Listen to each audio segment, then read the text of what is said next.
ashe so yakan zama cuta a zuciya har yakan sa makanta. Zafin rashin ka a raina ya tsananta, ƙwayar idanuwa ka kalla ka fahimta. Akan ka na sha wuya na yi wahalta, ashe so yakan sanya hauka. Cikin dare ni kaɗai sai na farka.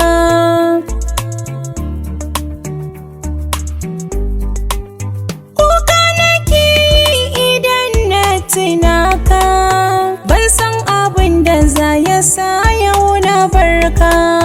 Zai yi wuya kan na samu kamar ka, a zuciyata ina ji da kai. Ban iya komai idan babu kai, bana iya barci idan babu kai. Komai idan zan yi dole sai da kai, don Allah mai sona ka yafe mini. Dafin da ka sanya a raina zafi ke mini, kai ne kaɗai ke bani magani. San ka nake zan so ka zauna da ni, me nai maka kullum kake fushi da ni.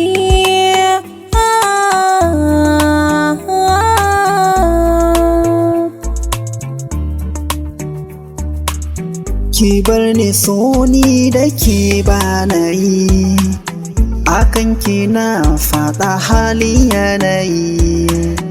Aure kika ce ni da ke zami, ashe yaudara ta zaki.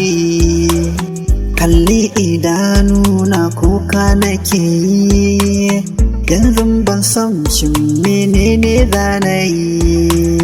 Dan Allah ki bar ni, ba na san ganin ki.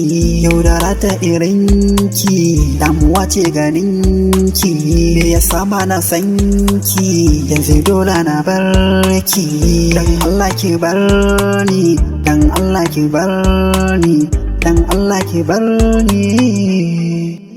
Bani da kowa sai kai kadai, a zuciyata sai kai daya. Laifin da na yi maka na tuba ka yafe ni, sharrin shaidan ya sa na aikata ka yafe mun. Irin ƙaunar da kai min yanzu wa zai min, soyayya daɗi zama ta ka kasha ka san mun. In ka bar ni a yanzu hawayewa zai share min, buri na a ce da ni da kai a yanzu na zan matarka. Zan maka biyayya ta aure danguna banda kamar ka, ina kishin a ce wadda ya mace ta aure ka. Mata da yawa gari ko ce ta ganka ta so aurenka, ashe wanda ko kake so watan wataran zai barka.